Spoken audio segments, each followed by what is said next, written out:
Hey, my loves, welcome to another episode of the Give Them Lala podcast. Thank you for watching. Do not forget to like, subscribe, and comment because I love to bump gums with you. Hope you enjoy.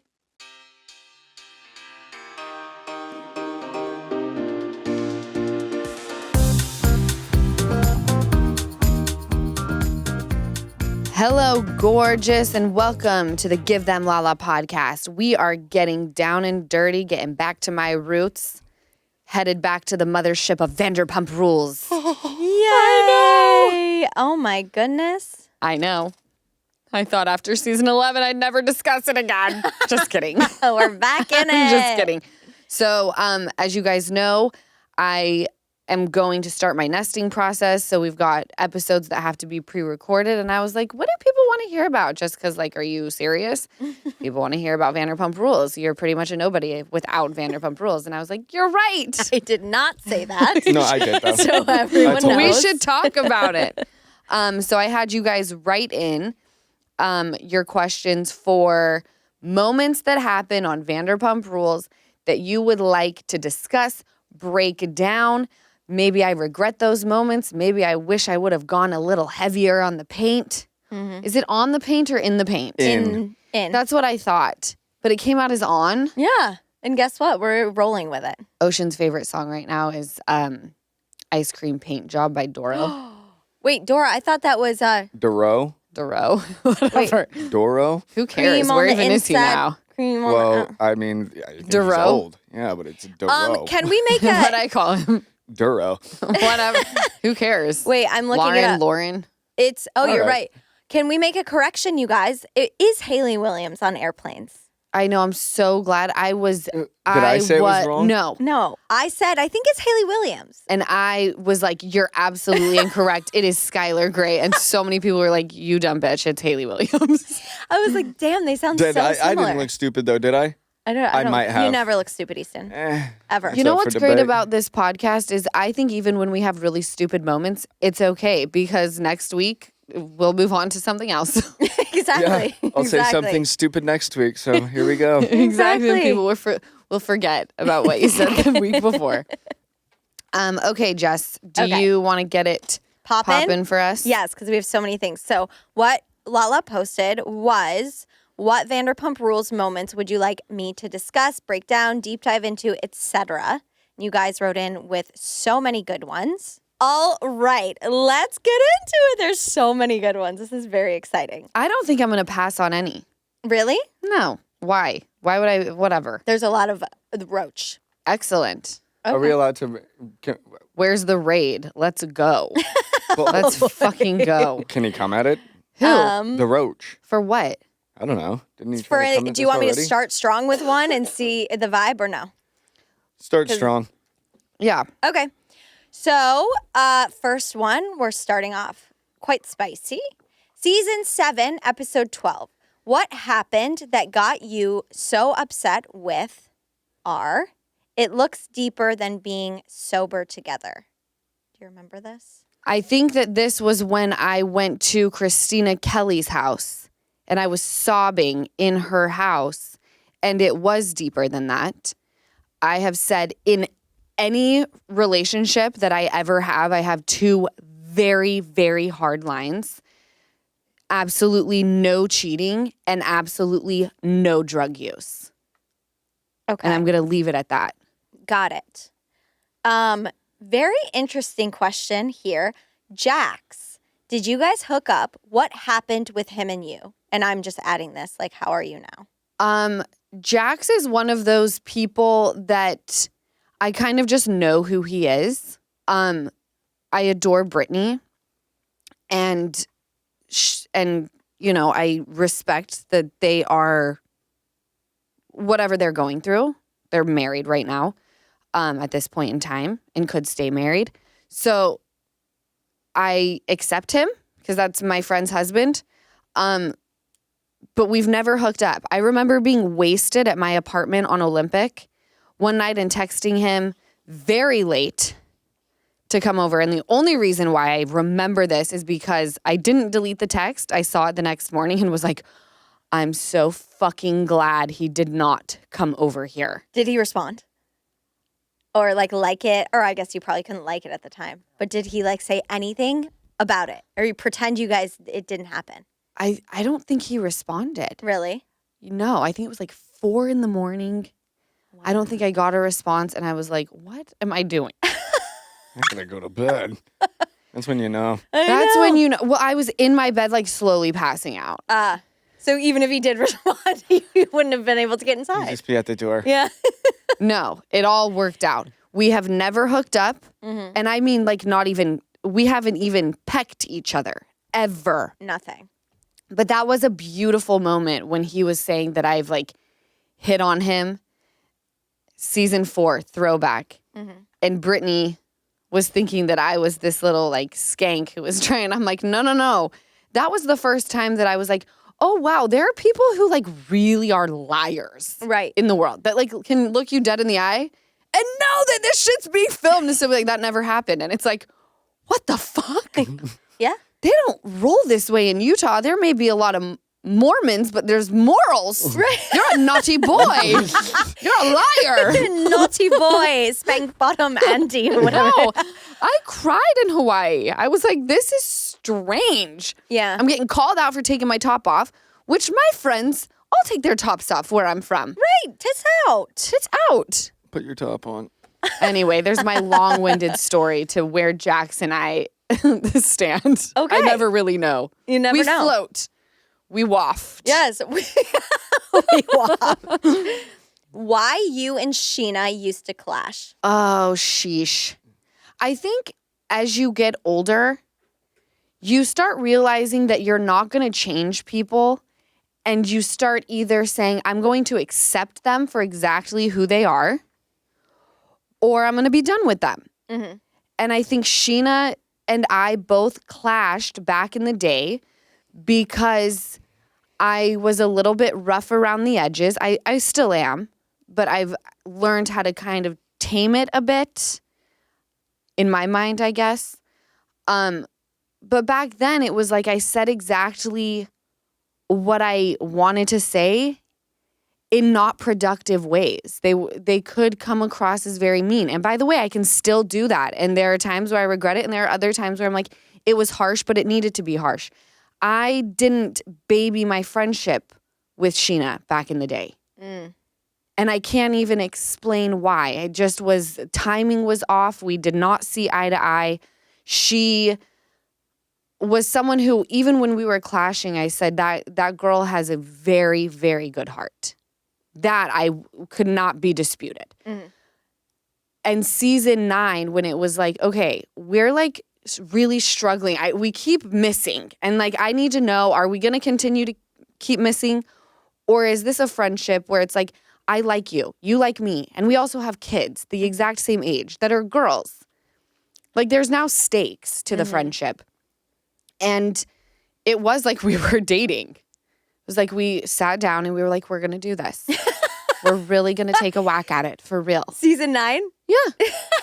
That's cute. Season 9. And season 10, we hit rough waters, but she respected me and I respected her. Mm-hmm. That's what shifted season 10. I sat down with her. I said, I love you. I don't appreciate the way that things went down last night with Raquel and Tom Schwartz and how you and Brock and everyone else celebrated that. Right. I know how Katie's feeling. I'm not going to be attending. And even though she maybe didn't like that answer, there was respect there now. So, timing is just on. Yeah. As of right now. And I know what she needs. She knows what I need. And we've both accepted each other exactly how we are. I love that. As you should. A lot of times that's just how it needs to be with friendships. Like maybe we don't see eye to eye here, but we respect and accept each other. And that's that. Yeah. Yeah. And I'm 33 is, yes, young, but it's also a point in time where just in my life, what I've been through, what I've seen and experienced, having a second baby, raising kids, you just realize this is what I'm going to accept and this is what I want cut out of my life. Yeah. And if I end up with a handful of people, most of which are my family, I'm okay with it. Hello, my gorgeous friends of Give Them Lala. You want to know something? The robots have gotten pretty good at what they do, but they definitely cannot pour passion into what they make or give an item a human touch. But with Etsy, you can find something handmade, handpicked, or designed by independent sellers who pull from their unique experiences and bring their whole hearts to their small shops. Discover hand-blown glassware, reclaimed furniture, personalized jewelry, handpicked vintage pieces, custom-designed artwork, and so much more. I've told you about some of my own Etsy purchases. I've gotten so many cute things for O. I got this amazing ring that says Ocean's name on it. I've also gotten her customized books and clothes, super cute puzzles. That's why I go to Etsy when I'm buying gifts and even stuff for myself. I know there's a person behind the item I'm choosing. So the next time you're shopping for yourself or someone special, choose extraordinary items handmade, handpicked, or designed by small businesses. Keep commerce human. Discover small businesses on Etsy. Okay, next one. Your fling with James, ...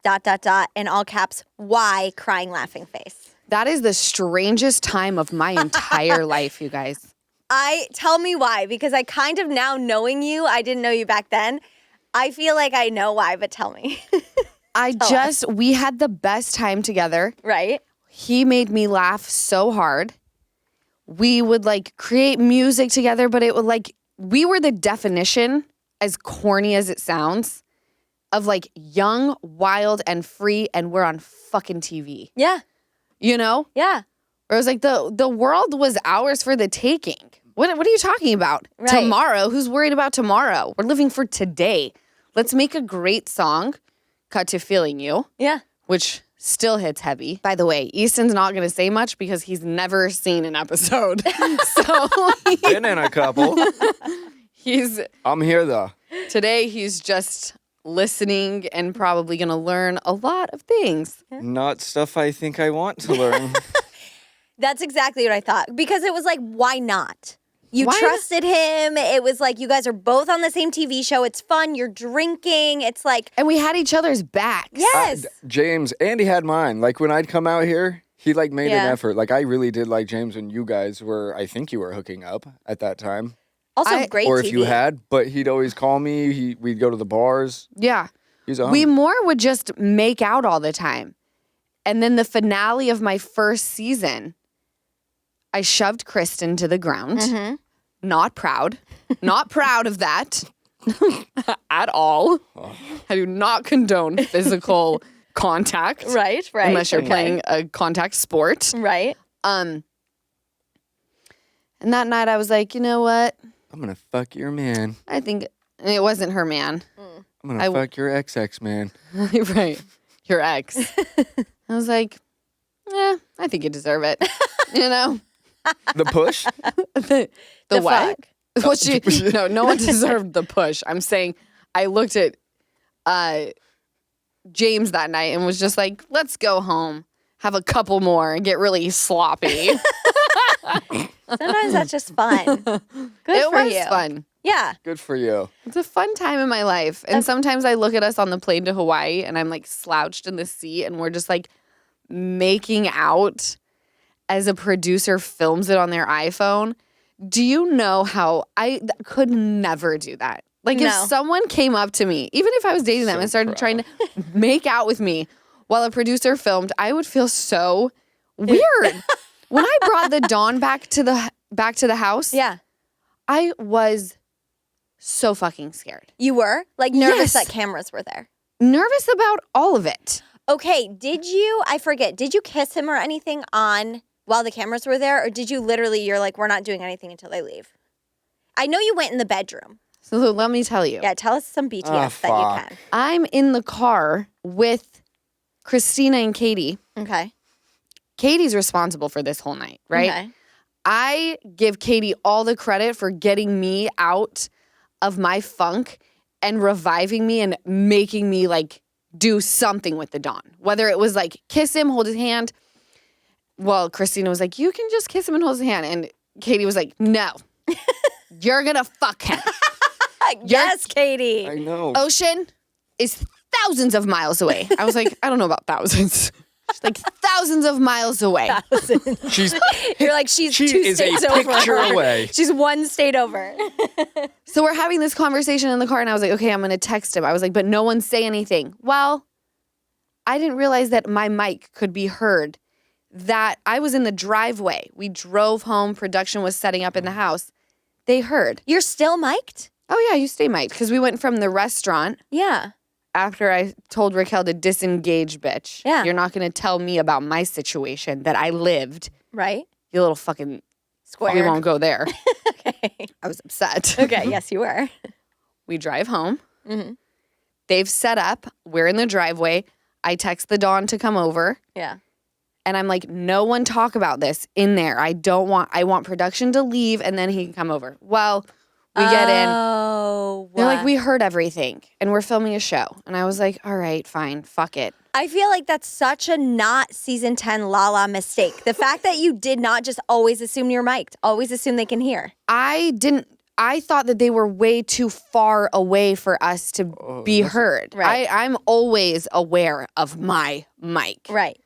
But I'm like, there's so much distance. There's no way they're gonna pick this up. Oh, they picked it up. They picked it up. Which, by the way, let's do a fun little BTS. The next morning, Lala texted me because I'd been like waiting for her to have sex. I've been like, you have to get it in. You have to get it in. She finally does, and she texted me like, I had sex last night. I'm freaking out. I did not realize on these trips, cameras are there early in the morning. This was like 9 a.m. I was at Palazzo. I didn't realize this. So she calls me or I call her. And at this point in time, production's not in the room, right? Like, so I'm really revealing all the nitty gritties and you're going to hear some shit. But we do it for the audience. So you just sit there and cover your ears. Yes. So Lala's telling me, but you're not mic'd at this point because I call you back, right? And I say it. Basically, Lala's telling me on the phone, she says, I'm going to say it. She's like, and I squirted. And I'm going to fucking throw She up. says this, and I think maybe I call her back like a few minutes later or whatever. Don't know she's mic'd and cameras are in the room. And I'm like, okay, well, I love you. I'm so glad you had sex. Congratulations on squirting for the first time. And she goes, yes! And I was like, what? And she's like, I'm mic'd and the cameras are here. I was like, fuck! I was like, ah! They didn't use it. I thought for sure they would. No, but they definitely were like, do you want to tell Christina about the bed? I'm like... It was soft. They're like, no, about the bed. I was like, I couldn't sleep in the bed because it was so wet. Crawling off. That was my bad. I never did that again. That's funny. Okay. On the drive home. Yeah. Because I really thought it was a one and done. Okay. Right? To me, the Dawn one night stand. Right. Like production, I see them coming through the garage. I look in the room. I said, the Dawn, you gotta go. I gave him a little pat on the ass, sent him on his way. Did they see him walk out? Nope. Out the window? window? Where is he? And I go, he's gone. He's gone. So we get in the car, we do our like goodbye. Yeah. And Jeremiah, one of our producers, they had like, because you know we're in Lake Havasu, so they have like really cool things at their gas stations. Yeah. And they had one of those like knives that was like wooden and, you know, like it looks like it was like hand carved or whatever. Yes. And it said Dawn on it. And he bought it for me. Jeremiah did? Yeah. Do you still have it? Somewhere I do have it. You have to keep it. Of course I would keep that's it. so cute. The Dawn like revived my soul. I wonder what he's doing now. Reviving other souls. Probably. And pussies. Yay. Giving that good all around town. In editing, do they mess with the convos? Sometimes it seems like they've really effed. I don't know why I'm saying effed. It says really fucked with them. I can't speak on exactly what they do behind the scenes because I'm not there for every single conversation that's had. Mm-hmm. When I watch myself have conversations with other people, I sit there and think like, oh, I do remember that going a little bit differently.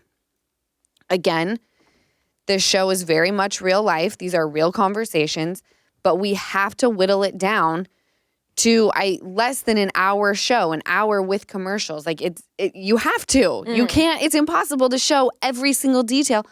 That scene of like me, Katie, and season season 11, the most recent, where we're at James and Allie's for the reading, chart reading. I mean, we were there for like 3-4 hours. Damn, yeah. They're long shooting moments that we have, long hangouts. I will say there was one thing that happened season 7. Season 7 was really, really tough for me because my dad had just died in April. We picked cameras up in May. And I was a mess. And I remember losing my mind on Raquel. That's the bambi-eyed bitch moment. James really wanting to come to her defense. Understandably, that's his girlfriend. And him sitting across from me. And I start talking like him. Like I start saying something that he said and I talk in his accent. And he said, "You always did love my accent, didn't you, babe?" And like does a tongue thing. And I go, "You're still loving the fact that you fucked Lala. Good for you, baby. It's the most successful thing you'll ever do in your life." They cut out him saying, "You always did love my accent, didn't you, babe?" with the tongue thing. So it looks like I have become so unhinged that I just randomly say that. Okay, yeah. But obviously you did not. No.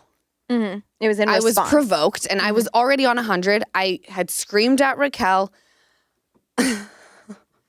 on the way into the other room. Billy Lee is screaming at me, and I remember looking at her and going, "Move!" And then almost headbutting her. "Get the fuck out of my face." Oh, that was on the... I was losing it. I was losing it, okay? Yeah. You're drunk. Or no? I had said that I wasn't drinking at that time, but I did go next door to, it was a called Tortilla Republic, and I did have champagne before I started filming. Okay. So I wasn't completely like a sober person or a dry person at that time. It was like, I was just surviving. It was like a win for me to even put 2 feet on the ground. Right. Season 7. Right. But that was the one thing that I remember them cutting out, and I was devastated by it because I'm like, I already am hanging on by a thread. Could you have maybe fucked with me on a season where my dad didn't die? Right. You know? Yeah. But it made me a tough bitch. Yep. After that, it was like, all is good. And what's crazy is I got a lot of smoke that season. But then, as time passed, we have the iconic bambi-eyed bitch line, which was not iconic in the moment. And then you have people reaching out saying the way that you were it was my most vulnerable season that I've ever had in my entire life because I couldn't hide. People reaching out saying, "Thank you for sharing what your grieving process looked like because it helped me through my grieving process when I didn't understand how to take it all on." So everything ends up being all good. I love a good deal, but no one loves a good deal like my mom. And that's why we both have the Rakuten app on our phones. Rakuten is the smartest way to save money when you shop because you can earn cash back at over 3,500 stores. We're talking fashion, beauty, electronics, home essentials, travel, dining, concert tickets, and so much more. Your favorite stores like Bloomingdale's, Nike, and Sephora pay Rakuten to send them shoppers. And then Rakuten passes on a part of that payment to its members as cash back. And your cash back is deposited directly into your PayPal account. Or Rakuten can mail you a check. This might be my mom's favorite thing about Rakuten. Maximizing your savings by stacking cash back on top of other deals like store sales and coupons. You're already shopping at your favorite stores. Why not save while you're doing it? Membership is free and it's easy to sign up. Get the Rakuten app now and join the 17 million members, including me and Lisa, who are already saving. Cashback rates change daily. See Rakuten.com for details. That's Rakuten. Your cashback really adds up. This is a lighter one, but I feel like I can read this one because I feel like everybody knows. What was Ken breaking the news of Sandoval? Was Ken breaking the news of Scandoval really scripted? Okay, so let me tell you something. This is what I believe, and I'm pretty I wouldn't put my life on it, but I'd put a large sum of money on it. Okay. And we've spoken about this before, back when Scandoval was actually like forefront of the news happening. So I'm happy that we're talking about it again. I think because Lisa is boss bitch, queen of the show. She's, top of the food chain when it comes to Vanderpump Rules, right? She certainly couldn't. She's the one where we go and we tell her about our drama, and she's like, I don't want to know about it. I want to know how you're doing. She talks to the Toms about she doesn't care about the drama of the bar. She cares about when will the bar be open and making money, right? Like that's her, I don't want to call it a role, but her role is like our mama. And I think she didn't want to be the one to drop something so big. So it was kind of punted onto Ken. Like, Ken, we gotta, like, someone beyond the main cast has to drop this. And the only person that was there was Natalie, if you recall the flashback, where Raquel comes into the restaurant very late, talks about her night. The only people that were there were Raquel, who clearly is not going to be the one coming up to us to drop the news, Natalie, she's got her own thing going on, and Lisa. How do we make sense of this and have Lisa not spill the tea? Well, have her husband do it. Yeah. Husbands and wives talk. Yeah. Yeah. It was so funny. I can't shuffling in. It's iconic. He looks like Ozzy. Shuffling in, dropping the line, shuffling out. It's an Now Ozzy again- Osbourne moment. Yeah, it was fantastic. I love it. Yeah. And I love Katie being like, come again? Dipped out. She left. She did not dip out. He dipped in. He dipped in with a thrust. Oh, boy. Oh, boy. Okay. Okay. I'm What? assuming, I just want to, for the record, I don't know that that's how it happened. That's just me as a viewer because I wasn't there. Yeah. I don't know exactly. That's how I would take it. Yes, Because yes. it seemed scripted, but our show was not scripted. Right. Like, yes, exactly. You get what I mean? Yes, of course. Okay. This has been asked so many times, and I'm just going to keep asking it because I see it a million times for anyone who hasn't heard. Pasta. Is it pasta again? Was pasta code for something else, or was it really just about the pasta? I know, but you have to, every time, we're just going to answer it every time until we never Yes. see it asked again. It was a plate of food, a plate of pasta. Everyone has a different recollection of what the pasta was, okay? I thought it was like a fettuccine with snow peas. Rachel on her podcast said it was the pasta Sicilian, which actually is very fantastic. I don't recall it being that. Someone else recalled it being something different. We were passing a blunt that night. Okay. We were all very fucking high. So fettuccine, pasta Sicilian, maybe spaghetti and meatballs. It's all the same when you're that gone. Right. But it wasn't like a code word. The whole thing was... Everyone thinks it's cocaine. For Yes. the record, let me put this out here. I got sober from alcohol. I liked my weed. I was not addicted to it. I could take it or leave it. I did mushrooms one time when I had first moved to LA. I have never done cocaine in my life. I have never popped pills. I don't fuck with that stuff. So everyone thinking that I was talking about how I did all of Raquel's cocaine. Absolutely fucking not. You Right. ate all of her pasta. Truly, it was the pasta because we were all stoned. Right. There we have it. Once again, there we have it. Okay, I like this because we've touched on your sobriety a little bit. Your initial steps into sobriety weren't really shared. Being around drinkers, much love. I'm assuming they mean like, yeah, you're taking steps into sobriety, being around drinkers. So maybe touch on that. You know what's really amazing is there are times I find sobriety to be very interesting because I'm a sober person. My sobriety is not at the forefront of Vanderpump Rules, and I think for good reason. There are things that maybe they want to share, like me talking to my sponsor. Never going to happen. You showing me go to an AA meeting, not going into the room, but you just showing me go there or working on my steps. Never going to happen. I don't do those things in front of anybody, let alone an audience. It's similar to why I've never done therapy on camera. Because yes, that is very much real life. But in real life, I don't invite my friends to watch my therapy sessions. So why would I invite a camera crew? Right. Right? For me, There are just certain things that I want private. My sobriety, I'm happy to talk about it. You're never going to see me talk to my sponsor or one of my fellow sober sisters. Not on the table. So maybe that's why it's not really focused on. It's just kind of like, La's sober, congratulations on the amount of years. And I'm happy that it's even acknowledged. I think what got me sober was just my rock bottom looking very different than most. Season 7 of drinking and losing my dad wiped me out. We talk about it all the time because Easton no longer drinks. He's a little pothead. And Tuk, tuk, tuk. my mom got sober a year after I did for just support reasons. But She was a fun drunk. the what. two of us together. Oh, I bet you guys are so fun. You're so fun now. There are videos of us. We're still very much, yes, fun, I think. But when she had her Prosecco Yeah. and I was vodkas deep, we had a fucking heyday. That's All right? Yeah. Especially before my dad died, where it wasn't dark yet. It was we drank to have fun. Yeah. Then dad dies and we start drinking to numb and it's dark.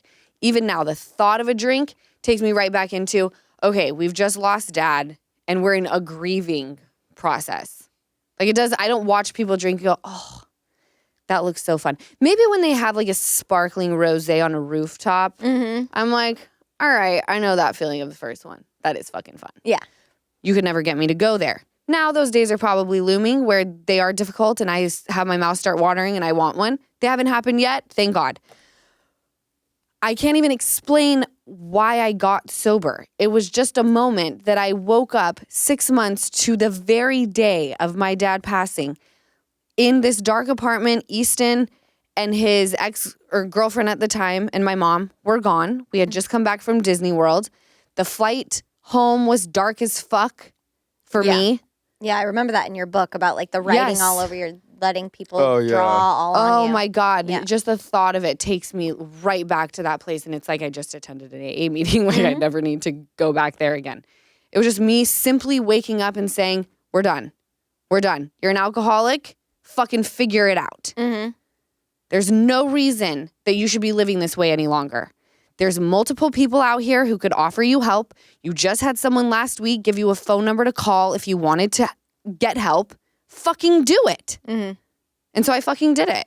Yeah, you fucking did it. We love you for it. We love you for it. Congrats. No, it is amazing. This coming October 2024 will be, no, 8? 6. 6, 7. October 6. 6. 6 years. Amazing. So shout out to Knix for hooking me up with some fabulous nursing bras and tanks and leak-proof underwear for after the arrival of baby S, who is just days away from making her world debut. So Knix, which is spelled Knix, has amazing leak-proof underwear. They're so comfortable and they're actually pretty cute too. They also come in a range of absorbencies, which makes them perfect for light bladder leaks, sweat, and for periods. Their colors, prints, and styles are endless. Bikini, boy shorts, thongs, and high-rise. And you can even do what I did and match your leak-proof undies with one of their perfect fit wireless bras. You can get those up to a G cup, and thanks to pregnancy, I'm nearly there. With their amazing leak-proof lines in maternity, swimwear, shapewear, and more, Knix has you covered. Millions have switched to Knix, including me. You've got to check them out too. So go to Knix, Knix.com and get 15% off with promo code LALA. That's Knix.com, code LALA for 15% off. Knix.com. Oh, this is a fun one. Can you recall how you met each cast member? Was it on camera ever? Did you meet them before you were even in talks of being on the show? Yeah, because you worked there first, right? You know, I had met them because Madison and Danielle, if you guys remember Danny Shay, I don't know that Madison ever appeared. Madison's my tall, blonde bombshell friend. She was referred to as the hot girl in Grown Ups. And then Danny Shay, her older sister, was on the show. So I had met Stassi at Jen Bush's Christmas party. They were doing like a cute little gift exchange amongst friends, and I was new, and Danny was like, just come. It's fine. no big deal. You're not getting a gift, but you won't feel out of place at all. And I did feel out of place. And I did very much. But I think my actual first time meeting, no, I just lied to you. My first time ever meeting Stassi and Jax was in Vegas. In Vegas for what? I flew into Vegas for Danny. She had the magic show, which is like apparel. It's like a convention where a lot of, stores come and they purchase their summer, winter, spring, and fall collections for their stores. Like Nordstrom, Bloomingdale's, whatever. Like a pop-up almost? A pop-up? No, Yeah, it's like a full convention with like booths. Okay. Set up where you walk through and you're like, oh, I really love these. These would be great in Mama's Little Boutique. All right. I'll take 37 units or whatever the fuck. That's what I was doing. Okay. I was asked to model for the company. It was called Sovereign Code. They sold them at Nordstrom. I don't know if it exists anymore. Stassi was there for another brand. And so I met her and I remember her digging on my outfit. Okay. And I was like, oh my God, this is so cool. Like a girl from LA thinks my outfit is cool. Stop. Because I was just a bitch from Utah. Yeah. Like I thought I looked cool, but then you take me outside of my bubble and I'm a little insecure about life. Right. Was she on the show then? No. I can't remember if the show existed yet. No, I don't think it did exist because it didn't exist yet. It didn't. Because Jax and Stassi met there as well. They met at the magic show that I was, yes. That's where they met and then they started dating. So wild. Yeah. That was the first time I met Jax and Stassi. Did you meet any of the core cast on camera? Katie I met on camera. Okay. Ariana I met on camera. Sandoval I think I met on camera. Scheana I'm having a hard time recalling. I was friends with Jenna Willis and she was balls deep in that group. Mm-hmm. So I felt like I had heard a lot of things about each person. Dodie I met on camera. Mm-hmm. I would say most people I think I met on camera, but had maybe seen in passing, but there was no full meet. Hi, how are ya? Okay. What about the first time you met Lisa Vanderpump? Because I know you worked at SUR before there was even a show, right? Or no? Is that not true? That's not true. Okay. There was a show. I got a job at SUR, and I think I've told this story before. Yeah. The couple comes in. They tell me their name for their reservation. I was told in training 15 minutes late or more, you're being put to the side. Tables being given away. We'll fit you in when we can. Our Diana, who I love and adore, comes up and asks why the person that I just set aside is set aside. They come into the restaurant often. They give very great business. I was essentially yelled at for this. Okay, this was a very big deal. And it was me and another hostess, Sammy. Diana leaves. I'd worked at SUR for maybe a week or two. I look at Sammy. It's a Saturday night, all right? SUR is fucking popping. I go, I don't know about you, but I will not be spoken to that way, so I'm going to leave. And I opened the bottom cabinet, grabbed my bag, shut it, clocked out, and I dipped. I was out of there. Had you met Lisa at that point? No. I met Lisa when I came back into SUR just as a regular old girl trying to have free drinks and get a free crunk out of the deal. And she saw me mingling. I knew Danny. I was talking to people who were just chilling because I'm a social butterfly when I drink, right? Now I'm like, don't take me out of the house. I don't know how to create words if I leave this room. Right. And she just came up to me and said, how do you know everybody? And I talked about Danny Shay being my best friend, whatever. I live in Stassi's old apartment or whatever. And she said, are you looking for a job? And I was not looking for a job there. I was like, I literally ditched work. But what else you got for me? Yeah. How are you going to sweeten this deal? Put it in the pot. With that came the show. A camera. Yes. Amazing. I love that. They said, we'd like you to work at SUR as a hostess. Great. Are you also free to have a sit down with our producer? Your performance. Did Lisa really pick out the white boots she gave you, or did you? The white boot. Oh, I think that was season 6. Mm-hmm. No, Lisa, I had seen them. And I think I had shown them to her. Through the grapevine, someone had heard that I loved these boots, right? And then she surprised me with them. Oh, that's cute. Yes. That's really cute. You still have them? Yeah. Do I still have the boots? I do not. No. No. Oh. I'm really mad at myself, actually. When I moved from the old Palazzo apartment, so I went from Stassi's on Olympic to the Palazzo to Mulholland, back to Palazzo, now to where I am. Mm-hmm. When I moved into the Mulholland house, this sounds so disgusting and cringy. Don't judge me for it, because I have already judged myself. And I was sober when I did this. If it was not a designer shoe, it did not come with me. You chucked it. I gave it away. Gave it away or whatever. Mm-hmm. Interesting. It had to be like a designer label to come to the house with me. Makes sense. I didn't have a lot of room. Yeah, and also you're going to, I mean, unless it's like super special to you, I personally would be like, well, I'm going to keep what's most expensive. Yeah, but now I look back at photos and I'm like, oh my gosh, those orange sock booties from freaking Santee Alley. Why did I give those away? Why did I give the LVP boots away? You dumb bitch. Not LVP, me. Oh, no. Well, we'll get them again. Yeah. Santee Alley's right down the way. The boots that Lisa gave me were not Santee Alley. Those were actually very nice boots. Someone's wearing them around now, hopefully. Oh, for sure. Do you miss singing? Would you write a book again? I don't know that I would write a book again. For a moment there, I was very excited to write a book just because so much had happened in my life. And I felt like I had learned so much about like just the system, about myself.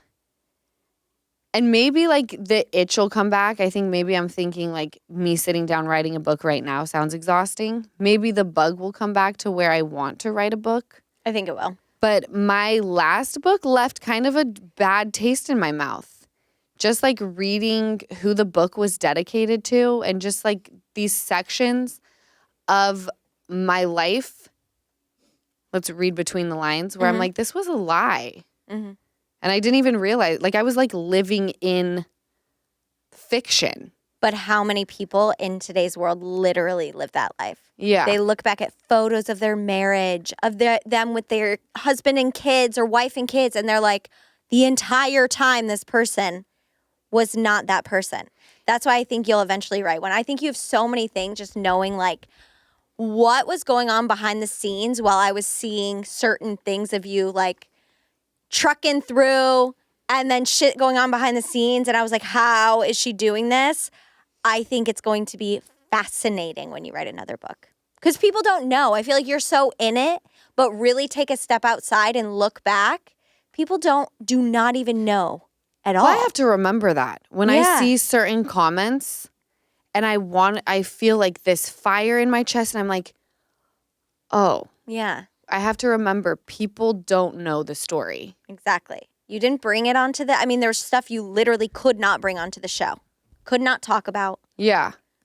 Literally. Once I get through, I think this pregnancy where I'm not feeling mentally exhausted as well, I think a book may be fun. And what was the other question? Singing? Yeah. Oh, girl, I'd be singing in the shower all the live long day and to Ocean. I know, but it'd be really fun. Oh my God. I feel like if you two, just for fun. Easton has a friend named Hulk Sicko who has like a really cool style. Okay. And they've been working on music together. And I'm not like sheesh when I'm like, let's tour and do the whole thing. I just like, I really enjoy it. Yeah. And I feel like it kind of takes me out of my norm. But we're working on a song right now. And I'm like, we need to record it because as I get more and more pregnant, I get more and more nasally. Okay. Might be good. Might not be Might good. be good. We'll see. We'll see. Not that I think I'm Whitney Houston. Like I don't need to rest my vocals or anything like that. But you know, like if you're literally like, a baby's like I could be sitting better. on my airways. Right. I can barely walk to the car without being like, I gotta sit down. I know, it's always her fucking legs too. She's always like, my leg. I'm like, God damn. I feel like Get a wheelchair for her.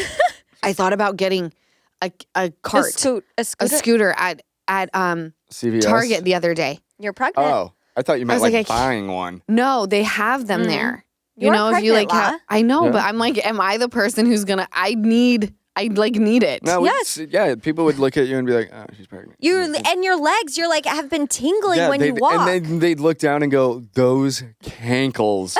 She for sure needs it. This is a really interesting one. I actually love that this was asked. Another BTS one. But when a text convo is shown after filming, do they actually ask to see your phone? They don't ask to see the phone. They ask to send in the text messages. Screenshots. Can you send me screenshots?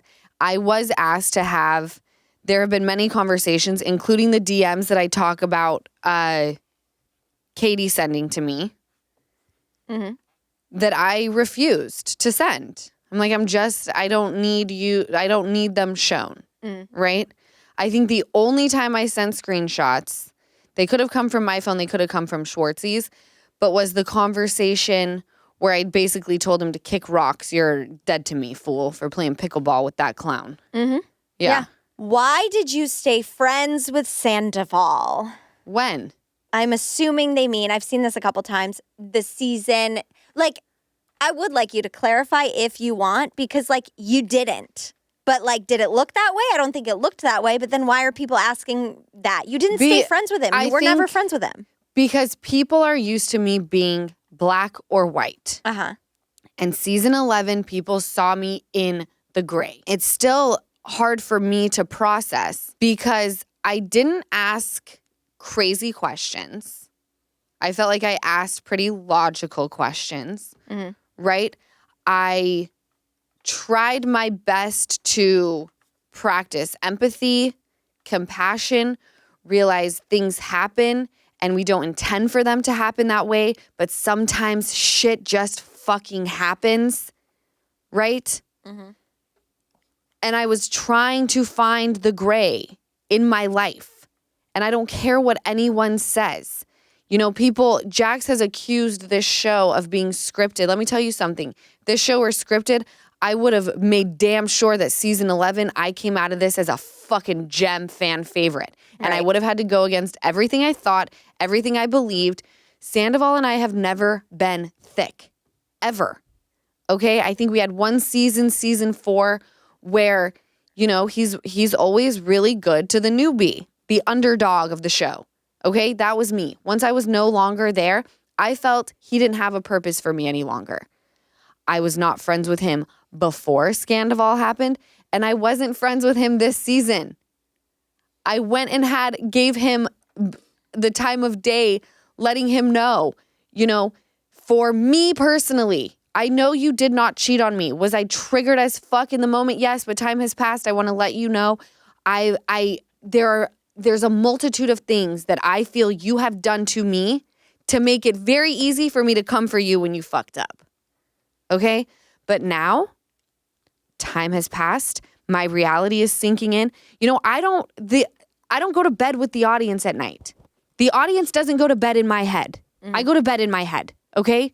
So if I go out there and I play to the audience, I have to go to bed with myself at night. And that becomes really intense, okay?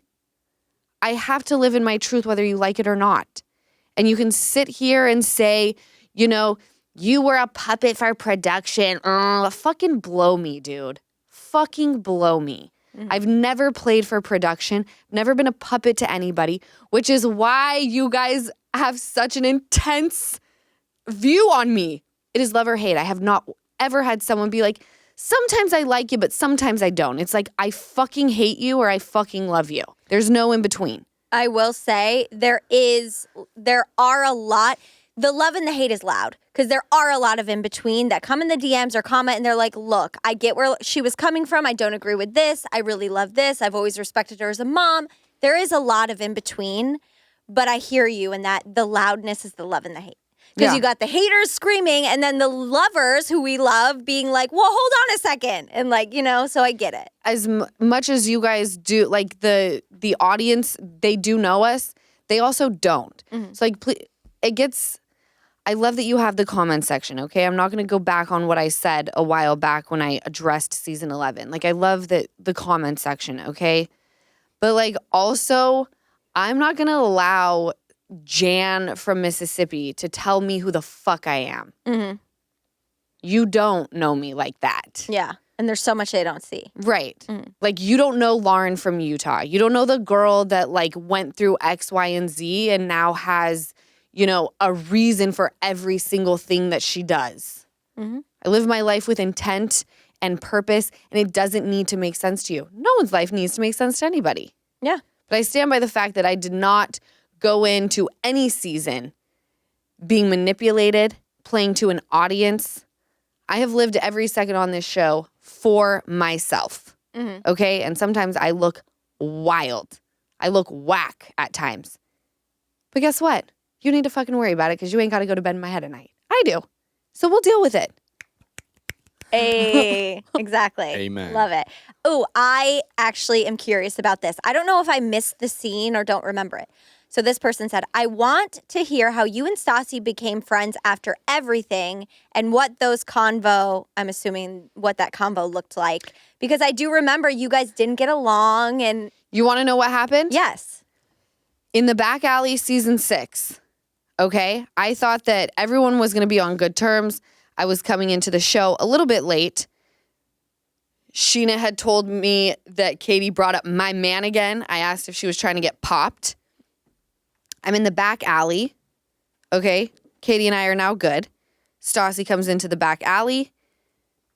She says something about punching. Okay. And for some reason, I thought she was threatening me. Okay, I've never been in a fight in my life. Okay? And I don't think Stassi has either. Except the hit. But except the hit. Oh, Dodie. The Dodie's slap. the only person that's taken I know, a and beat. you did the push. Poor Kristen. Poor Kristen. Damn it. Oh, no. Okay. Oh, that is funny that we both made her. I know. So she sits The down in the only back one. alley. She brings up a punch, and I think she's threatening me. So I was like, she says she doesn't know how to throw a punch or something. But Stassi. but I take it as she's threatening me to punch me. Like, in other words, I don't know how to throw a punch, but I will. And I go, well, unlike you, I definitely know how to throw a punch. Okay? So we leave, and it's like Jugular not off the good. bat. It's not good. And then we go to, I think it's a housewarming party at someone's house. It's at Brittany and Jackson. Did it air? This definitely, I don't know if this aired, you Okay. guys. I haven't seen, this is what, I This is do what know happened. that this happened. I don't know what aired. But she says something to me, and I was like, I just don't take kindly to, like, people threatening to punch me. And she was like, what? And I was like, the back alley where you, like, were talking about, like, hitting me. And she was like, I don't know how to punch anyone. And I was like, oh, that's how you meant it. I was like, me neither. And we had a good laugh about it. And after that, it was all squashed. No way. I was ready to go toes with her again, season 6. Do you... And just a little misunderstanding about punches being thrown between bitches got us to bond. I Look love at it. that. I was going to say, was there a moment, though, on the show where you, like, have a talk or no? I don't remember it. I just remember No. you guys being friends. No, there was no, I don't remember there being some Yeah. long-winded conversation. It was season 5. I attended the reunion. Katie apologized. I apologized. I didn't think I'd go back for season 6. I ended up going back, and we let bygones be bygones. Bygones be bygones. Was season 5 the blue look? The pink cheeks? What was it? The blue look? The blue? No, that was season 4. That was Oh. season 4. Okay. Season 5, I was a little bit more classy. I wore my grandmother's real, I think it was like 3 or 4 layers of real pearls, a choker, Ooh. Oh. and like a little Wow. white jumpsuit. Oh, I remember Hair this. down, basic makeup. Okay. I want to wear a t-shirt of my reunion look season We should 4. make it. I'd wear it. I'd wear it too. Let's get them. Okay. I mean, there's a few of these, so I'm just going to ask it. The swimming topless in LVP's pool with James. This is all it says, but I'm wondering, like, how did it come about? Did Lisa, like, freak out after? Was this a random? Did anyone panic? Like, No. how did this whole It- thing? No, TV Ken was and being Lisa. made. Ken and Lisa were out of town. Okay. Faith and Max, who's Lisa's son, were dating, and I was doing whatever I was doing with James. Faith and I were super fucking close, and Max and James were super fucking close, right? So we had like this little like gang, Okay. you know? Yeah. And Max did something to his teeth where he had to have mouth surgery. And he was like all fucked up on pain pills and stuff. And we were like, we're going to go see him. We're going to bring him breakfast or whatever. So we go over there and we're like, you need to have a drink. That's what it is, Max. You're not going to feel shit. Of course. And we're upset because we're like, It's fucking you got to go to, I think it was like, we had a Hawaiian vacation coming up. I was like, he's got to go to Hawaii. We got to, come on. I'm sorry about your fucking mouth. Like, We got to get you drunk into fucking Hawaii. my party up. So we go downstairs with Max and he's, whatever. Yeah. And we start just like popping bottles at fucking Villa Rosa, right? And the crew's there recording. Yes. Like filming. I mean, Yeah, they're filming us like basically like being nice. I think that they thought it was such a fun life. Yeah. Okay? They thought we were going over, we were going to like make him muffins. right. Fuck no, buddy. Pop bottle. Taking advantage of Villa Rosa. Your mom and dad are gone and you have like top shelf booze. They're not in plastic bottles. No. I'll take two. When we popped them, Max starts having the time of his life. Faith and I are like, tops off. Let's get in the pool. It was so much fun. So you didn't even think twice or think like this scene needs to be spiced up or this whatever moment needs to be spiced up. I'm Spiced. taking She was my just drunk. top off. You were just like, why don't She's do? just After, drunk. did Lisa ever say anything to you about it, or was she like? I think tickled? she was just happy that we like made Max happy. Yeah. Because she called him on the phone and she was like, I love you, darling. I want you to take care of yourself. And James is like, we'll take care of him, Lisa. He's fine. And she like feels like he's in good hands. Meanwhile, check the ring cameras, Lisa. Villa Rosa is about to go down in or go up in flames. Yeah. That's They hilarious. probably emptied that pool and refilled it, you sick Oh bitches. my god. Probably. That's so funny. I know that we have a bunch of these. We do. So, but we're like pretty much out of time. So the rest of them we'll do at a later date. Yeah. Cool? Like a bonus episode or something. Yeah. And since this is pre-recorded and we usually do an ache and relief about our week, you guys don't get an ache and relief. Love it. Only I get one.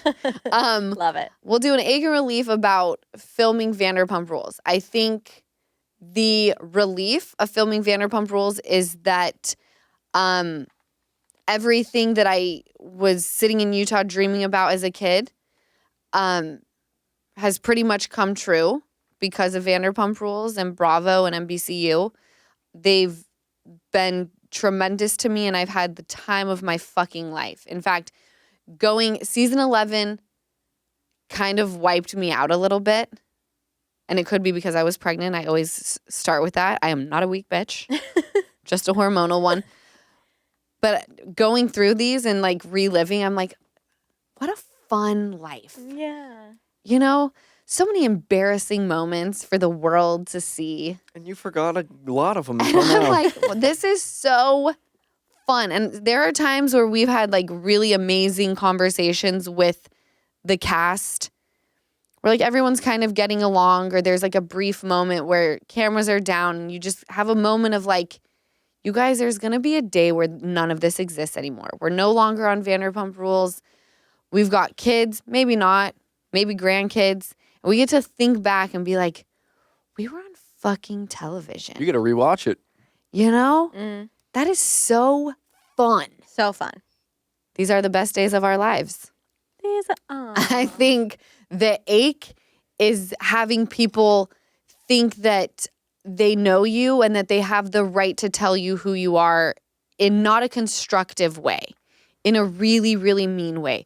They take it so far as to come to my wonderful assistant's page and be unkind to her, bring it to my brother who you don't know and say unkind things about him, say unkind things about my 3-year-old. Oh, they all really duke it out. Things like that where I'm like, I really want to shake this off, but I'd actually like this bitch to meet me somewhere because I'm not a physical person. I'm about to become one, where I got to really regroup. I'm going to pop in and say, do not meet her anywhere or look for her. She is hormonal. Do not come near her. I'll jujitsu. No, but I think anybody who's a mom can relate to that. Yeah. You'd be the kindest person in the world. Someone comes for your baby, the claws are out and we're swiping. That's, I think, the ache of it all. But the relief outweighs all of it. So I hope you guys enjoyed this episode of moments that have to do with Vanderpump Rules and all the craziness, but also all the fun stuff. That was so fun, by the way. I can't wait to do more of this. I'm excited too. I love you guys, and I will catch you next week. Thank you so much for watching another episode of the Give Them Lala podcast. Remember, like, comment, and subscribe. Did I get all three? I'm getting really good at that.